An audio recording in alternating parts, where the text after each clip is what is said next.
थोड़ा आप मुझे बताइए क्वांटिटेटिव अप्रोच में क्या क्या आएगा, लाइक जैसे अभी बोल रहे हैं CRR, what is CRR, what is CRR? Turn on your camera first. Okay, what is CRR? Ma'am इसमें कॉमर्शियल बैंक जो है वो रिजर्व करता है कैश में या फिर कैश या फिर डिपॉजिट। कैमरा ऑन करके बोलिए, सब लोग कैमरा ऑन करिए, बार बार बोलना ना पड़े. कैमरा ऑन करेंगे तो मैम नेटवर्क खत्म हो जाता है। अच्छा, फिर देखती हूँ कैसे नेटवर्क खत्म होता है. ऑन करिए और सब लोग ऑन करिए, बार बार अलग अलग नाम लेना पड़ेगा. और नैना आपका कैमरा क्यों ऑफ है? हाँ, अब बताइए क्या होता है CRR. रजनीश क्या बोल रहे थे? मैम सीआरआर होता है जो कि मैम पहले फुल फॉर्म बताइए. मैम कैश क्रेडिट नहीं, गलत है ma'am. Cash reserve ratio ma'am. ठीक है. मैम इसमें जो है कि ये रिजर्व करता है कैश में या फिर डिपॉजिट जो करते हैं हम लोग उसको कैश में ये रिजर्व करता है मैम। क्या बोलते हैं आप, कभी ये रिकॉर्ड करके सुना करिए. सुनिए, कैश रिजर्व रेशियो, जल्दी मैं ही रिकैप करवा देती हूँ. हम लोग लास्ट क्लास में क्वांटिटेटिव कर रहे थे डिस्कशन, कान खुला. ठीक है, और अगर समझ नहीं आए तो रफली नोटबुक में लिखिए, सारा मैं लिखवा चुकी हूँ. हम लोगों ने कौन कौन सा टूल्स देखा था, quantitative tools of RBI. First one was cash reserve ratio. तो नाम सजेस्ट कर रहा है cash reserve ratio, that means commercial bank cash reserve रखती है सेंट्रल बैंक के पास. Yes get my ma'am. Point. Commercial bank, आप लोग अपना लाइन सुनिए, ठीक है, और ये देखिए CRR का फुल फॉर्म होता है कैश रिजर्व रेशियो. जो कॉमर्शियल बैंक अपना अमाउंट या कैश जो रिजर्व रखती है सेंट्रल बैंक के पास. ठीक है, NDTL का कुछ फ्रैक्शन लिखवाया गया था. Yes Now ma'am, what is लिखा हुआ है। NDTL? Yes ma'am. What is NDTL? Demand time liability. Fraction of net total demand deposit time of liability. जो भी डिपॉजिट कस्टमर करते हैं उसको NDTL बोलते हैं, net demand and time liability. उसका कुछ पोर्शन कॉमर्शियल बैंक रखती है सेंट्रल बैंक के पास. ठीक है, अब वो बढ़ता घटता है उसी अकॉर्डिंग, जैसे हमको महंगाई कम या इन्फ्लेशन घटाना होता है या बढ़ाना होता है. ठीक है, अगर इन्फ्लेशन हमको घटाना होगा, एक सेकंड कंप्लीट करने दीजिए, इन्फ्लेशन अगर घटाना होगा तो कैश रिजर्व रेशियो हम लोग बढ़ाएंगे या घटाएंगे?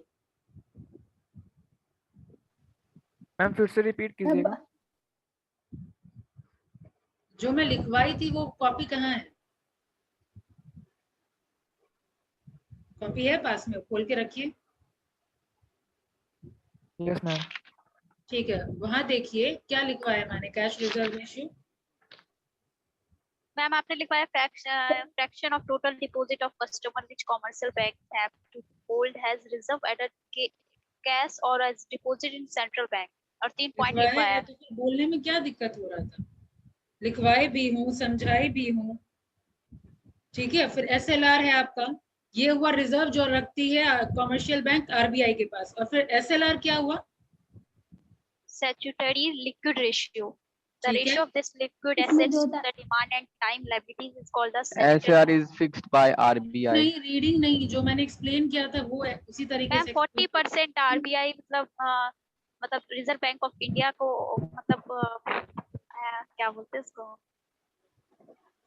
मैम CSR में हम ये कह सकते, CRR में मैम ये कह सकते हैं हम कि टोटल डिपॉजिट जो होता है ना कमर्शियल बैंक, वो सारा मैम जो होता है वो सेंट्रल बैंक के पास रखता है. लेकिन SLR की बात करेंगे, स्टैट्यूटरी लिक्विड रेशियो मैम, उसमें टोटल डिपॉजिट जो होता है ना मैम कमर्शियल बैंक वो अपने पास रखता है लिक्विड एसेट के फॉर्म. एग्जैक्टली, अपने पास जो रखता है in the form of cash, in the form of gold, security के फॉर्म में. अगर बैंक अपने पास रिजर्व रखती है दैट इज SLR. CRR जो RBI के पास रिजर्व रखती है. इसके अलावा बैंक लॉन्ग टर्म लोन लेती है कॉमर्शियल बैंक, सुनिए ध्यान से, लॉन्ग टर्म लोन जब लेती है कॉमर्शियल बैंक सेंट्रल बैंक से, उसके बदले में जो इंटरेस्ट चार्ज होता है that is repo rate, reverse repo rate. कि अगर कॉमर्शियल बैंक के पास अगर सरप्लस अमाउंट है तो कुछ वो सरप्लस अमाउंट जो RBI के पास रखती है उसके बदले RBI उसको इंटरेस्ट देती है. कॉमर्शियल बैंक को देती है interest, that interest is reverse reverse ratio. Reverse repo. और क्या बताओ तो मैम 40% भी तो था, 40% आपने कुछ बताया था। मैंने परसेंट आपको एग्जाम्पल के तौर पे बताया था कि बैंक Yes, ma'am. करती रहती है, ठीक है। 40% ऐसा फिक्स होता है वो नहीं, मैंने बताया था करंट अभी फिलहाल है 18% SLR, ठीक है। अब फिर मैंने एग्जाम्पल देके बताया कि 18% से अब मान लीजिए 20% हो जाए, 40% हो जाए, तब इसका क्या असर होगा। अगर 18% से अगर मान लीजिए 15% हो जाए, 10% हो जाए, तब क्या असर होगा, इंक्रीज हो जाए। ठीक है। इस तरीके से एक्सप्लेन किया गया था। और कोई टर्म बचा? Open market operation, MSF।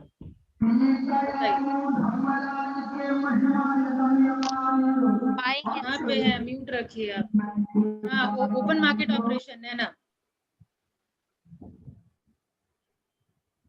जल्दी थोड़ा आगे भी बढ़ना है। ओपन मार्केट ऑपरेशन एक MSF है मैम। हाँ MSF। मैम गवर्नमेंट सिक्योरिटी को जो हम लोग बाय और सेल करते हैं ओपन मार्केट में, उसी को मैं ओपन मार्केट ऑपरेशन हाँ, करते हैं। हम लोग मतलब RBI कॉमर्शियल बैंक के थ्रू बाइंग या सेलिंग करती है ऑफ गवर्नमेंट सिक्योरिटीज, ठीक है। उसको हम लोग जिस मार्केट में ओपन मार्केट ऑपरेशन, ठीक है। अब मान लीजिए कैश ज्यादा है मार्केट में, तो हम क्या करेंगे, सिक्योरिटी सेल करेंगे, RBI सेल करेगी ताकि कैश मार्केट से ले पाए, ठीक है। और अगर पैसा क्या करना पड़ेगा, इनफ्लो डालना, मतलब डालना पड़ेगा, इन्फ्यूज करना पड़ेगा हम लोगों को कैश, तो RBI क्या करेगी, सेल करेगी, सेल करेगी, ठीक है। ये था ओपन मार्केट ऑपरेशन, यहाँ तक हुआ है। ठीक है। अब बताइए, अगर मेरे को इन्फ्लेशन कम करना होगा, अगर कम करना है, तो सारा जो रेट है, जितना भी मॉनेटरी रेट हम लोग अभी पढ़े, SLR, repo rate, reverse repo rate, CRR, क्या करेंगे, बढ़ाएंगे या घटाएंगे अगर इन्फ्लेशन कम करना है तो? मैम बता देंगे मैम। क्या करना है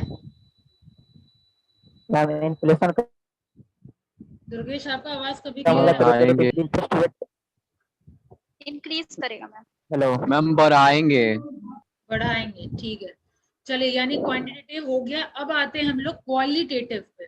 तो क्वालिटेटिव का और एक नाम है सेलेक्टिव मेजर्स, ठीक है। ये it is mean to regulate credit for specific purpose. The central bank generally uses the following form of credit control. यहाँ पे आपको यहाँ उतना लैंग्वेज क्लियर नहीं है, मैं आपको लिखवा रही हूँ, बस उसी पे आप फोकस करेंगे। एक वन लाइनर लिखवा देती हूँ। टॉपिक दीजिए क्वालिटेटिव। क्वालिटेटिव मेजर्स में सबसे पहला आएगा rationing of credit. Rationing of credit, first one is rationing of credit. लिखिए सिर्फ एक line, where RBI give instruction, where RBI give instruction to commercial bank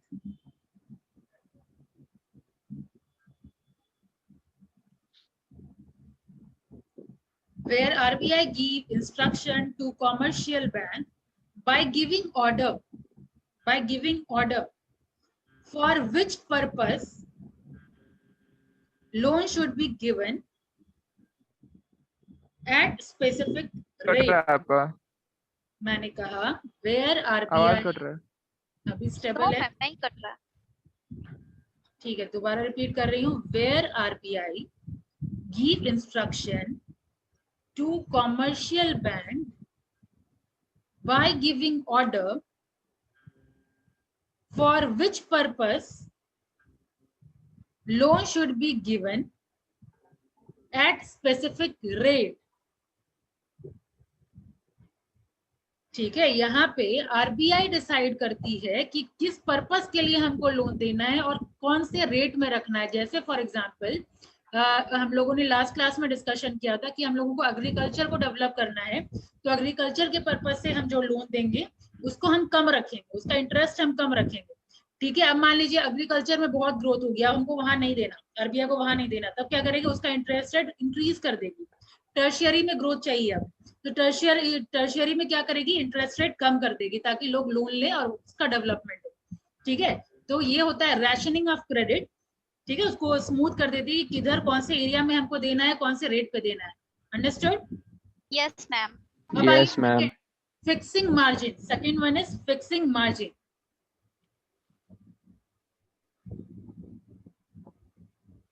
RBI fixes maximum amount of margin against loan. RBI fixes maximum amount of margin against loan. ठीक है, इस margin को समझिए। यहाँ पे जो मार्जिन लिखा हुआ है, मार्जिन क्या होता है, क्या फिक्स करना होता है इसमें, कोई आइडिया? जिसमें मैम सिक्योरिटी को परचेज करते हैं against the margin amount of security. एक मिनट, मार्जिन हुआ अगर मान लीजिए आप कुछ लोन लेने के लिए जाते हैं दुर्गेश, ठीक है, फॉर एग्जाम्पल 1 लाख का मेरे को लोन चाहिए, ठीक है, उसके बदले हम सर्टेन अमाउंट ऑब्वियसली गिरवी रखेंगे, जैसे मान लीजिए कुछ मॉर्गेज हम गिरवी रखेंगे। ठीक है, अब मान लीजिए आप 1 लाख का प्रॉपर्टी गिरवी रखिए, तो 1 लाख का 1 लाख आपको लोन मिल जाता है क्या? No ma'am, No, ma'am. उसका थोड़ा सा Ma'am. मार्जिन बैंक रखता है। ऑब्वियसली थोड़ा कम आपको मिलेगा। तो फॉर एग्जांपल आपको 70,000 लोन मिला, ठीक है, तो और आपका जो मतलब जो प्रॉपर्टी था वो 1 लाख का है, तो 1 लाख माइनस 70,000, ये दोनों का जो डिफरेंस है ना, उसी को हम लोग मार्जिन कहते हैं। अब मान लीजिए मेरे को अगर लोन कम देना होगा मार्केट में, ठीक है, तो क्या करेंगे, मार्जिन को और इंक्रीज कर देंगे। ठीक है, सॉरी, मार्जिन क्या कर देंगे, 70 अगर हम दे रहे हैं तो 1 लाख के बदले हम कितना देंगे, और घटा देंगे ना, मतलब 1 लाख का प्रॉपर्टी पे हम 50,000 ही लोन देंगे। ठीक है, 1 लाख के प्रॉपर्टी पे हम 50,000 ही लोन देंगे। ठीक है, समझ आया? अगर अगर मेरे को पैसा का कंट्रोल करना पड़ेगा, पैसा मार्केट में नहीं देना होगा तो कोई लेगा ही नहीं कि भाई 1 लाख का प्रॉपर्टी देंगे तो 85,000 लोन मिलेगा, राइट? मैम 1 लाख पूरा नहीं मिलेगा। नहीं मिलता है, नहीं, कभी नहीं मिलेगा। जितना आपका प्रॉपर्टी है उससे कम ही अमाउंट में मिलेगा। यस ठीक है, मैम। तो ये इसी को हम मार्जिन कहते हैं, राइट? अब नेक्स्ट लिखिए restriction over credit. Restriction over credit, RBI has power to restrict ma'am 1 minute.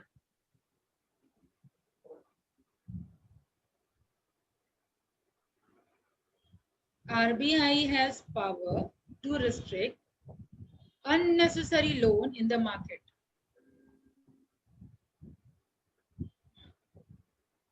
ठीक है, कभी भी अननेसेसरी लोन ऐसा नहीं कि कभी भी आप जाएंगे तो आपको जितना अमाउंट चाहिए उतना मिल ही जाता है। अगर मतलब रिस्ट्रिक्शन होता है, इसी तरीके से कोई भी बैंक आपको लोन नहीं प्रोवाइड करेगी, सर्टेन डॉक्यूमेंट उसको चाहिए होता है। ठीक है, सारा मतलब कुछ फॉर्मेलिटीज होता है वो पूरा करना होता है। अगर रिस्ट्रिक्ट करना होगा तो इतना इजी नहीं है लोन मिलना। ठीक है, तो ये हुआ आपका restriction of credit. Now next point is issue directives. Issue directives,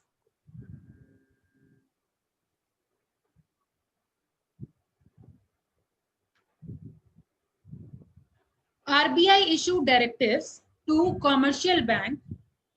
RBI issued directives to commercial bank to follow particular course of action.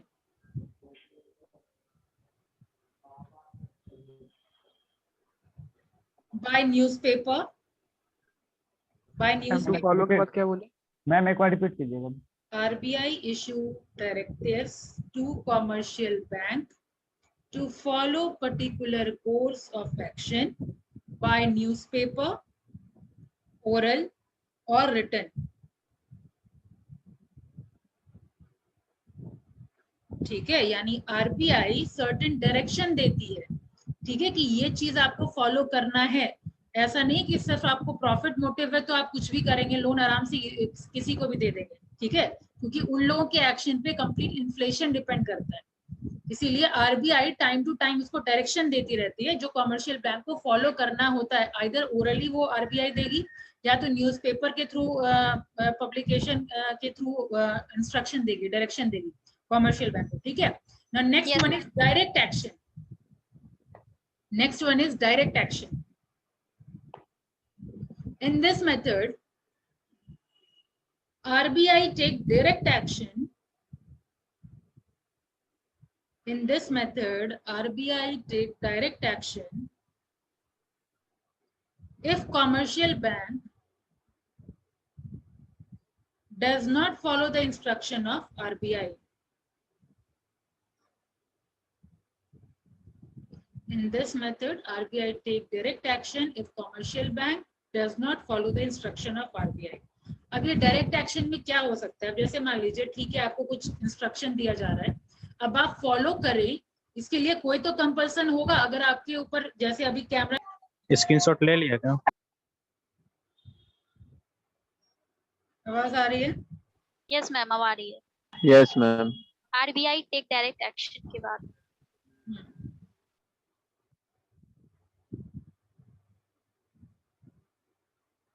कहाँ बता रही थी मैं? Direct action. हाँ, एक्शन की बात हो रही थी कि अगर मान लीजिए आरबीआई सर्टेन इंस्ट्रक्शन देती है, उसके ऊपर कुछ तो रेस्ट्रिक्शन होना चाहिए ना, मतलब कुछ तो एक्शन आरबीआई लेगी. तो किस टाइप का एक्शन ले सकती है? मतलब इतना स्ट्रिक्ट होता है कि वो इवन बैंक का लाइसेंस तक सीज कर सकती है.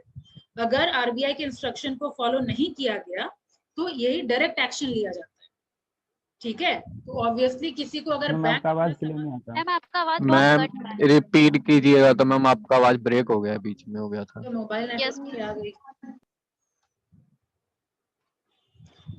मैंने कहा इस पॉइंट में डायरेक्ट एक्शन में आरबीआई इवन बैंक का लाइसेंस तक सीज कर सकती है. Got my point? Yes yes ma'am. Ma'am. ठीक है, तो इस तरीके से स्ट्रिक्ट एक्शन लेकर के उसको कॉमर्शियल बैंक को कंट्रोल में रखती है आरबीआई, ताकि मार्केट में बैलेंस बना रहे. ठीक है, now next one is moral suasion. Next one is moral suasion. Suasion का स्पेलिंग होगा SUA. सुएसन का स्पेलिंग होगा SUASION. और मोरल तो जानते हैं. Yes ma'am. ठीक है, तो मॉरल सुएसन जैसे हम लोगों को इंस्ट्रक्शन मिलता है ना कि देखो ये गलत आदमी है, इसके साथ बात मत करना, ये गलत आदत है, ये मत करना. ठीक है, मोरली आपको एक्सप्लेन किया जाता है कि morally this one is right, this one is wrong. ठीक है, तो उसी तरीके से आरबीआई मोरल सुएसन करती है कॉमर्शियल बैंक का. ठीक है, कि ऐसा काम करना चाहिए, ऐसा काम नहीं करना चाहिए. राइट, उसको हम लोग मोरल सुएसन करते हैं. It is the method of persuading commercial bank. This is a method of persuading commercial bank to follow the proper credit policy. To follow the proper credit policy.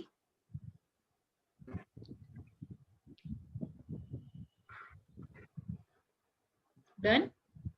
Ma'am proper एक के बार बाद ma'am. Repeat कर दीजिएगा ma'am moral सुएसन का.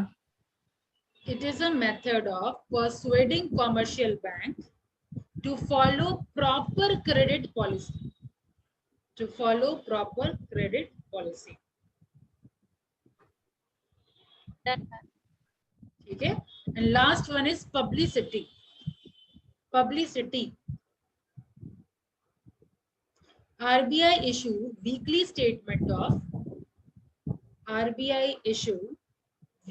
statement of their assets and liability in the publications and provide guidelines for future.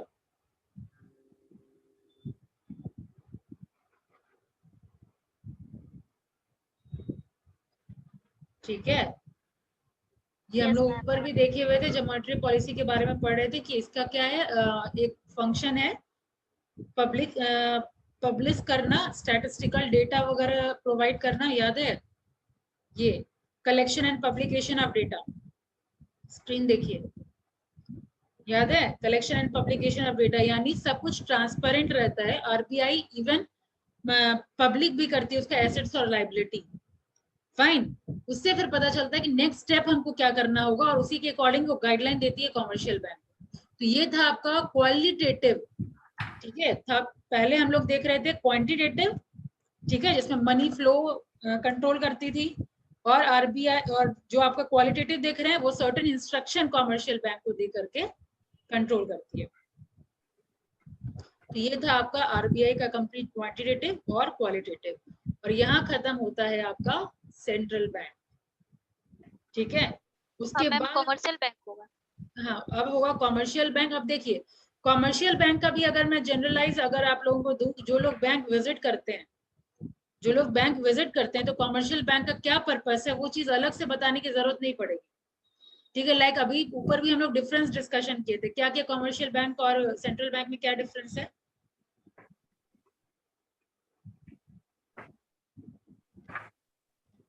हाँ,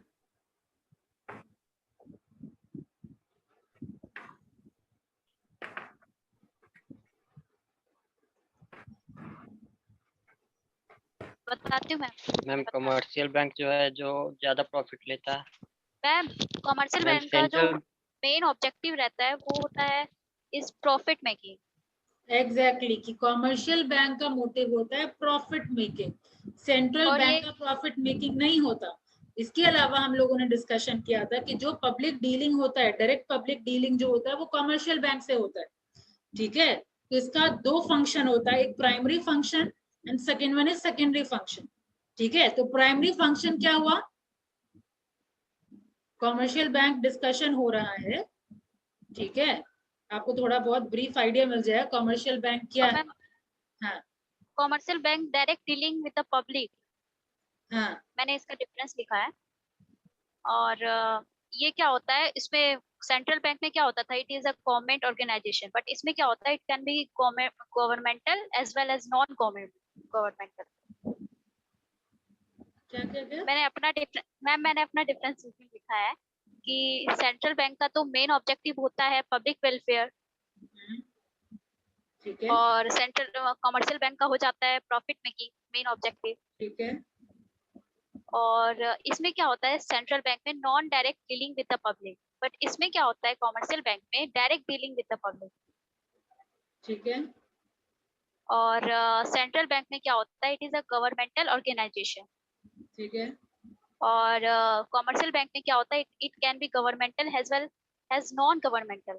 ठीक है, और central bank does not compete with the commercial bank, as on the other it acts as the banker's bank, lender of the last resort। और commercial bank में क्या होता है, commercial banks generally compete with other commercial banks, they act as per the guidelines of central bank।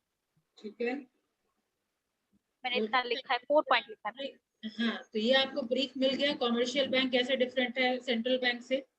ठीक है, और main function इसके अलावा, ये तो आप लिखेंगे, इसके अलावा और अगर मैं ऐड करूं फंक्शंस के बारे में, तो बेसिकली दो टाइप का फंक्शन होता है, एक होता है प्राइमरी फंक्शन और एक होता है सेकेंडरी फंक्शन। ठीक है, तो प्राइमरी फंक्शन में सिर्फ यही बैंक का काम होता है, कमर्शियल बैंक का, डिपॉजिट एक्सेप्ट करना और लोन्स देना। ठीक है, प्राइमरी फंक्शन में एक्सेप्टिंग डिपॉजिट और एडवांसिंग ऑफ लोन, लिखते चले जाएंगे ब्रीफ आप लोग रफली अपने नोटबुक में। दो बाकी ऊपर जो अभी डिस्कशन हुआ दोनों का डिफरेंस, उसके लिए थोड़ा स्पेस छोड़ दीजिए, और ये जो डिफरेंस अभी डिस्कशन हुआ वो आप कंप्लीट कर लेंगे। ठीक है, और नेक्स्ट में आप लोग फंक्शन में मेन प्राइमरी, ठीक है, चार्ट के फॉर्म में लिखिएगा प्राइमरी और सेकेंडरी। ठीक है, प्राइमरी फंक्शन में वही accepting deposit and second one is advancing of loan. हो गया मैम कोई नहीं लिख पाया होगा, इतना स्पीड बोलिए आप। तो मैं लिखवा नहीं रही हूँ, आप लोग जल्दी से रफली लिखिए।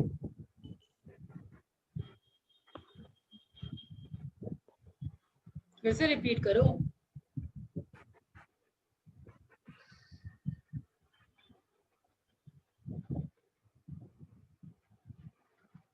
अंकित फिर से रिपीट करो। Yes ma'am. मैंने कहा फंक्शंस ऑफ कमर्शियल बैंक, उसमें आप दो बाइफर्केशन देंगे, first one is primary, second one is secondary function. हुआ? Yes ma'am. प्राइमरी फंक्शन में आप लिखेंगे एक्सेप्टिंग डिपॉजिट और एडवांसिंग ऑफ लोन्स। हो गया? Yes ma'am. और इधर आप सेकेंडरी फंक्शन में लिखेंगे ओवरड्राफ्ट फैसिलिटी।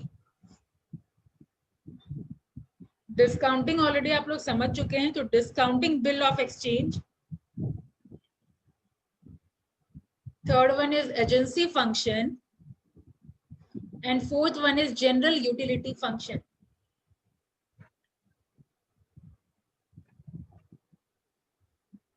समझ गए?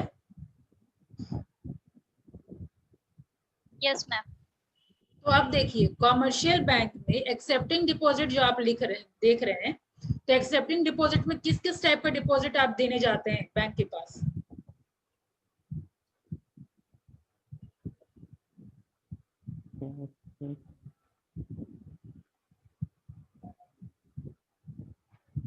चाहे आप ऑनलाइन करें चाहे बैंक के पास जाके डिपॉजिट करें, किस किस टाइप का डिपॉजिट होता है? मैम कैश डिपॉजिट होता है मैम मैम। कैश या सेविंग फिर चेक। डिपॉजिट, एफडी, कैश में और करंट डिपॉजिट। ठीक है, करंट अकाउंट डिपॉजिट हो गया आपका, एफडी हो गया, जिसको हम टाइम डिपॉजिट भी बोलते हैं। ठीक है, दूसरा नाम भी याद रखना ज्यादा जरूरी है क्योंकि एफडी काफी कॉमन है, तो हो सकता है टाइम डिपॉजिट बोलते हैं। ठीक है, तो एफडी को हम टाइम डिपॉजिट बोलते हैं और करंट अकाउंट डिपॉजिट को हम डिमांड डिपॉजिट भी बोलते हैं। डिमांड डिपॉजिट क्यों? कि ऑन डिमांड हम उससे पैसा कभी भी निकाल सकते हैं। ठीक है, इसके अलावा सेविंग डिपॉजिट भी होता है कि नहीं? तो ये सारा डिपॉजिट हम करने के लिए जाते हैं। तो करंट अकाउंट, सबसे पहले अगर हम करंट अकाउंट डिपॉजिट की बात करें, ये सब कॉमन है, ये सबको पता है, इसीलिए बस मैं डिस्कशन कर रही हूँ। ठीक है, आप अपने आंसर राइटिंग में इस तरीके से लिख सकते हैं। तो करंट अकाउंट डिपॉजिट क्या हुआ? इसमें तो बैंक आपको कोई इंटरेस्ट देती नहीं है। करंट अकाउंट में आपको तो कोई इंटरेस्ट देती नहीं है बैंक। जो इंटरेस्ट उल्टा सर्विस चार्ज लेती है, क्योंकि कभी भी आप निकाल रहे हैं तो बैंक के लिए तो ये लायबिलिटी ही है, राइट? तो ये हो गया आपका करंट अकाउंट। फिक्स डिपॉजिट आपको पता है कि ये हम लोग को इंटरेस्ट मिलता है एफडी में। ठीक है, एफडी में हम Yes, लोगों ma'am. को इंटरेस्ट मिलता है, हम सर्टेन टाइम पीरियड के लिए पैसा जमा रखते हैं बैंक के पास। ठीक है, और इतने टाइम, जैसे फॉर एग्जांपल 5 इयर्स के लिए किए तो 5 इयर्स तक हम वो पैसा छुएंगे नहीं। ठीक है, इन केस ऑफ इमरजेंसी हम अगर निकालना चाहें तो निकाल लेंगे, फाइन। अब इसके अलावा सेविंग डिपॉजिट हम लोग सबके पास होगा कि हम लोग सेविंग डिपॉजिट रखते हैं, सर्टेन उसमें कुछ रिस्ट्रिक्शन होता है कि मिनिमम बैलेंस आपको मेंटेन रखना होता है। ठीक है, तो ये था आपका पहला वाला फंक्शन, प्राइमरी फंक्शन में एक्सेप्टिंग डिपॉजिट में आप इस तरीके से लिख देंगे। ठीक है, एफडी के बारे में सर्टेन पॉइंट लिख देंगे, आप करंट अकाउंट के बारे में सर्टेन पॉइंट लिख देंगे, सेविंग डिपॉजिट के बारे में जो भी डिस्कशन हुआ वो लिख लेंगे। एडवांसिंग ऑफ लोन देती है ये लिख देंगे आप, कि लोन वगैरह प्रोवाइड करती है आपको। अब इसके अलावा आप ये वाला फंक्शन देख लीजिए, सेकेंडरी फंक्शन, उसमें एक ओवरड्राफ्ट फैसिलिटी है। क्या होता है ओवरड्राफ्ट फैसिलिटी?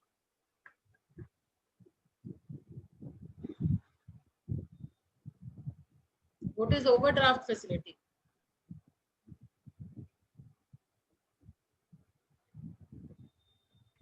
मैम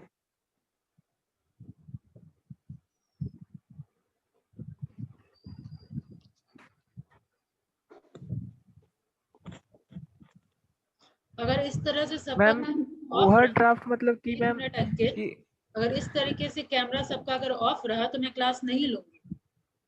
मुझे इरिटेशन होता है कि मैं अपना ही शक्ल देख के पढ़ा रही हूँ। ठीक है, जो बच्चे का ऑन रहेगा उसी का मैं क्लास लूंगी, बाकी सबको मैं रिमूव कर दूंगी। अब बोलिए अंकित। मैम ओवरड्राफ्ट में ये कह सकते हैं कि मैम जितना मेरे बैंक अकाउंट में मेरा पैसा जमा है उससे ज्यादा विड्रॉ कर लेना। एग्जैक्टली कि अगर मेरे को जरूरत है, मेरे अकाउंट में नहीं है पैसा, लेकिन मेरे को जरूरत पड़ा तो सर्टेन अमाउंट तक आप एक्स्ट्रा पैसा निकाल सकते हैं। That is overdraft facility, generally businessman को मिलता है। ठीक है, मैम जो करंट अकाउंट जिसका रहता है उसको मिलता है शायद। हाँ, तो ये हो गया आपका ओडी, ओवरड्राफ्ट फैसिलिटी। और फिर सेकंड क्या बताया गया था? Discounting of bill of exchange. ये तो डिस्कशन हो गया है। क्या होता है discounting of bill of exchange?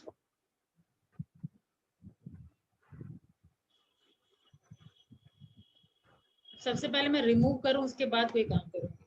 रुचि आपका कैमरा ऑन होगा? आप लोगों को बोलने का असर नहीं हो रहा है, ये चीज मैं देख रही हूँ। कैमरा ऑन होगा रुचि, या रिमूव करूँ मैं?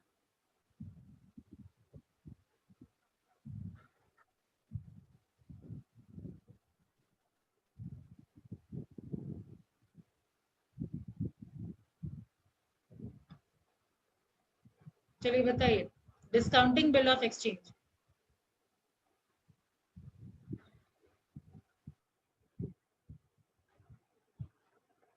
मैम दिमाग से निकल रहा है मैम। ये बताया गया था कि कोई अगर बिजनेसमैन है, ठीक है, दो जन के बीच में बिजनेस हो रहा है, अब एक आदमी बोला कि अभी तुरंत पेमेंट नहीं कर सकते हैं हम, तो ये सब कैश, याद आ गया। तो कैश पेमेंट की जगह पे बिल ऑफ एक्सचेंज हम लोग दे देते हैं उसको कि ये आप रखिए, एक कॉपी उसके पास रहता है, सेलर के पास, एक जो बायर है उसके पास, कि 3 महीने के बाद हम आपको सर्टेन अमाउंट पे कर देंगे। अब मान लीजिए उस दुकानदार को आज ही जरूरत पड़ गया, तो वो कॉमर्शियल बैंक के पास जा सकता है वो बिल ऑफ एक्सचेंज लेकर के, बशर्ते वो 3 महीने के बाद जो उसको कैश मिलता, इंस्टेंटली कॉमर्शियल बैंक पैसा दे देती है, लेकिन हाँ कुछ अमाउंट काट करके। अगर फॉर एग्जाम्पल 1 करोड़ का बिल ऑफ एक्सचेंज है, तो 1 करोड़ का 1 करोड़ नहीं देगा, क्योंकि इन्हीं आपको 3 महीने बाद मिलना था, हम आपको पहले दे रहे हैं, ठीक है, तो सर्टेन अमाउंट काट करके वो आपको दे देती है, ठीक है। तो जितना अमाउंट वो काटती है दैट इज डिस्काउंटिंग, ठीक है। यहाँ पे छूट नहीं होता डिस्काउंटिंग इन जनरल, जो हम लोग को पता है, लेकिन यहाँ पे discounting of bill of exchange मतलब वो कैश करके दे देती है, सर्टेन अमाउंट जो काटती है दैट इज डिस्काउंटिंग, ठीक है। तो ये फैसिलिटी आपको कॉमर्शियल बैंक देती है। क्लियर? थोड़ा रिपीट कीजिएगा मैम। अंकित रिपीट करिए, जो लोग समझे हैं वो बताइए।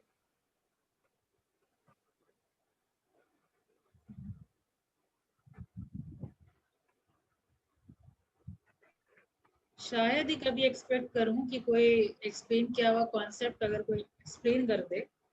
पढ़ाई लिखाई कुछ नहीं हो रहा है।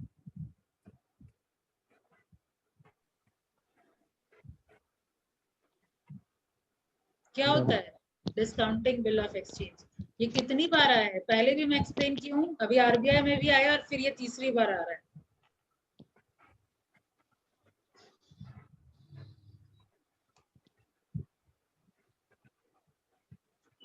रुचि, क्या होता है डिस्काउंटिंग बिल ऑफ एक्सचेंज?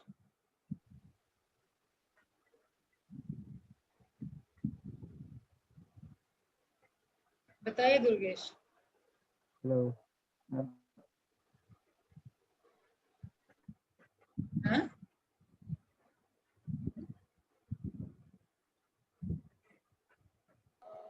दोबारा रिपीट कर रही हूँ, मैंने कहा मैम हाँ मैम, मैम इसमें 2 पर्सन होता है। Debtor and credit.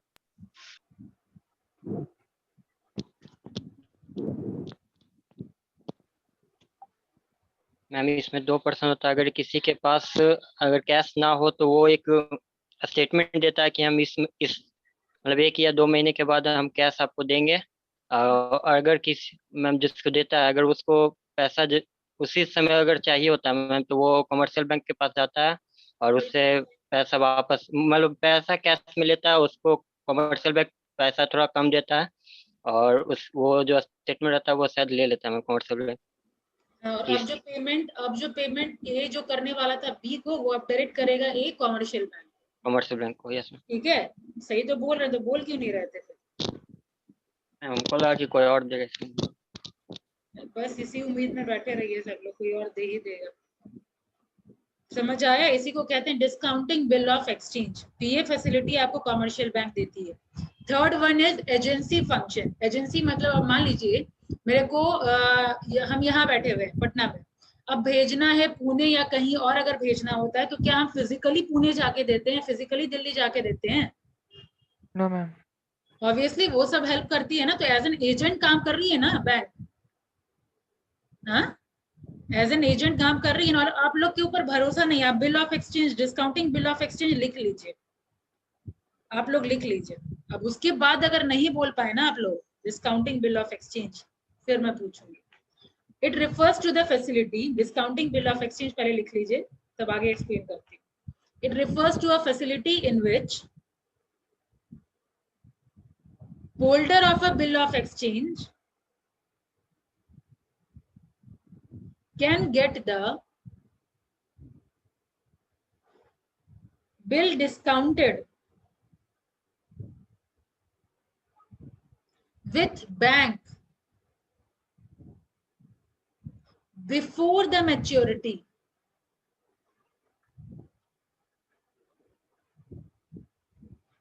full stop after deducting the commission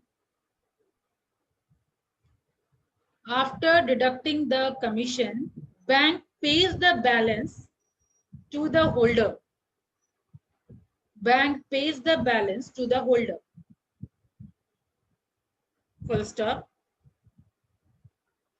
On maturity, bank gets its payment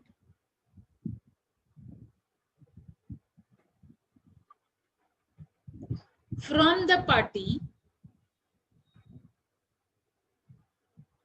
which had accepted the bill.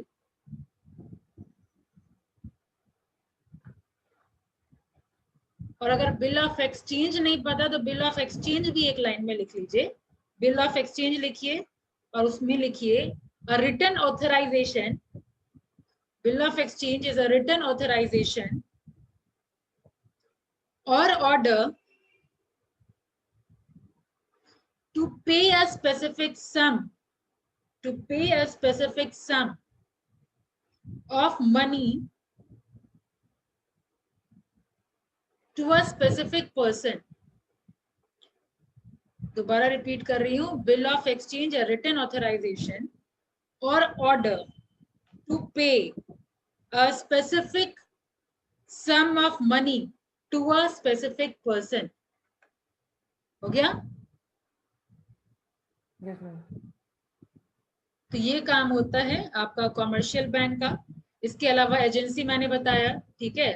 और purchase and sale of security भी हम लोग देखे कि आरबीआई कॉमर्शियल बैंक के थ्रू करवाती है, तो ये भी एजेंसी सिस्टम में आया, ठीक है, एजेंसी फंक्शन में आया. इसके अलावा जो तीसरा मैंने बताया था जनरल यूटिलिटी फंक्शन, तो जैसे हम लोग लॉकर फैसिलिटी वगैरह लेते हैं ना कॉमर्शियल बैंक से, लॉकर पता है कि नहीं?